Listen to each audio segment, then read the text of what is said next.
Halo semuanya, pernah kepikiran nggak sih, apakah sebuah tujuan yang baik itu bisa membenarkan cara-cara yang ya mungkin punya dampak kurang baik? Nah, hari ini kita akan bedah ide besar di balik pertanyaan itu. Sebuah ide yang ternyata sudah membentuk peradaban selama ribuan tahun. Oke, kita langsung aja ya ke pertanyaan utamanya. Pertanyaan besar kita hari ini adalah, dalam cara apa sebab membenarkan akibat? Buat ngejawabnya, kita bakal melakukan perjalanan seru nih, mulai dari sebuah konsep, lalu kita ngintip ke cermin sejarah, sampai akhirnya kembali ke pilihan-pilihan dalam hidup kita sehari-hari. Bagian pertama, sebab, akibat, dan pembenaran. Yup, untuk bisa jawab pertanyaan tadi, kita harus paham dulu nih konsep dasarnya. Nah, ini dia kata kuncinya, pembenaran. Gampangnya, anggap aja ini sebagai alasan kuat di balik sebuah tindakan. Pembenaran itu yang menjelaskan kenapa sebuah pilihan, meskipun ada sisi negatifnya, tetap dianggap benar atau ya perlu dilakukan. Nih, kita lihat contoh modern yang gampang banget dipahami. Sebab baiknya adalah kita mau kasih makan buat semua orang di dunia. Keren kan? Tapi dampak buruknya ada resiko kesehatan. Nah, disinilah pembenaran itu bekerja. Kalau manfaat memberi makan miliaran orang dianggap jauh lebih besar daripada risikonya, maka tindakan itu bisa jadi diterima. Sekarang, coba bayangin konsep ini kita terapkan bukan ke satu teknologi, tapi ke fondasi sebuah peradaban besar. Apa ya sebab agung yang mereka pakai? Cermin peradaban Islam. Yuk, sekarang kita lihat gimana sebuah sebab yang besar ini bisa membentuk sejarah. Kita bakal melihat dua contoh peradaban Islam yang luar biasa banget. Daulah Fatimiyah dan Daulah Utsmani. Keduanya ini berdiri selama ratusan tahun dan kontribusinya buat dunia itu gede banget. Jadi, apa sih sebab atau tujuan besar mereka? Sebenarnya sederhana tapi dampaknya luar biasa. Mereka ingin membangun masyarakat yang adil, sejahtera, dan semuanya didasari oleh keimanan. Nah, inilah yang menjadi pembenaran untuk setiap kebijakan, setiap aturan pasar, dan setiap proyek yang mereka jalankan. Ada sebuah analogi yang menurut saya keren banget buat menggambarkan keberhasilan mereka. Coba deh, bayangkan sebuah pohon yang besar, kuat, dan rindang. Fondasi dari semuanya, akarnya yang menghujam jauh ke dalam tanah, itu adalah iman yang kuat. Keyakinan kepada Tuhan menjadi dasar dari segalanya. Dari akar iman yang kuat tadi, tumbuhlah batang yang kokoh. Batang ini adalah penegakan keadilan di tengah masyarakat, dan semangat yang membara untuk terus mencari ilmu pengetahuan. Dan hasilnya? Buahnya melimpah ruah. Ini adalah kemajuan yang nyata loh.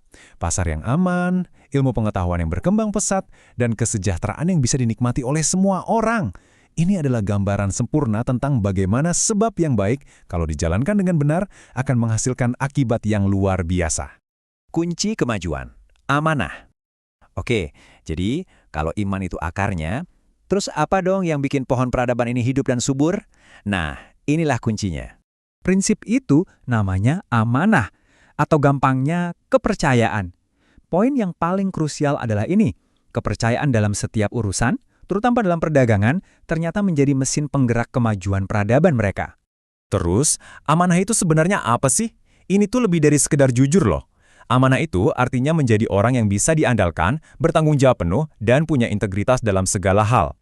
Dan mereka nggak cuma ngomong doang, mereka beneran melakukannya. Mereka membangun sistem ekonomi tanpa riba atau bunga yang mencekik. Kas negara dikelola dengan super jujur. Pedagang dari manapun diperlakukan dengan adil. Dan yang paling penting, pimpinannya nggak korupsi. Inilah amanah dalam tindakan nyata. Jujur di zaman modern. Oke, sejarah tadi emang keren banget ya. Tapi pertanyaannya, apa hubungannya amanah buat kita di zaman sekarang? Nah, untuk bisa paham, kita perlu tahu lawannya amanah. Namanya riba. Riba ini adalah praktik mengambil keuntungan tambahan secara nggak adil, terutama dari orang yang lagi kesulitan. Ini adalah praktik yang benar-benar merusak kepercayaan. Coba kita bandingkan. Kelihatan banget kan bedanya? Di satu sisi, jual beli yang jujur itu membangun kepercayaan dan mendatangkan kebaikan. Di sisi lain, praktek riba itu merusak hubungan antar manusia dan bahkan bisa merusak stabilitas ekonomi. Pilihan mana yang lebih baik? Jelas banget kan? Jadi gimana caranya kita bisa jadi pribadi yang amanah hari ini? Gampang kok, ini ada panduan praktisnya. Mulai dari jujur soal harga, menghormati hak orang lain, bertanggung jawab dengan mencatat utang piutang, sampai punya integritas buat menolak keuntungan yang nggak adil. Kelihatannya sederhana, tapi dampaknya besar banget. Pelajaran untuk kita. Oke, dari semua pembahasan tadi, mari kita tarik benang merahnya.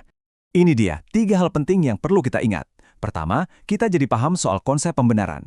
Kedua, kita lihat bukti dari sejarah bahwa kepercayaan atau amanah adalah fondasi dari peradaban yang maju. Dan ketiga, kita jadi sadar kalau prinsip-prinsip ini relevan banget buat kita praktikkan sekarang juga. Nah, sebagai penutup, saya mau kasih satu pertanyaan buat kita renungkan bareng-bareng. Dari semua nilai-nilai keadilan yang kita bahas dari masa lalu, kayak kejujuran, tanggung jawab, integritas, menurut Anda, prinsip mana sih yang paling kita butuhkan untuk kita hidupkan lagi di dunia kita sekarang ini? Coba direnungkan ya. Terima kasih sudah menyimak.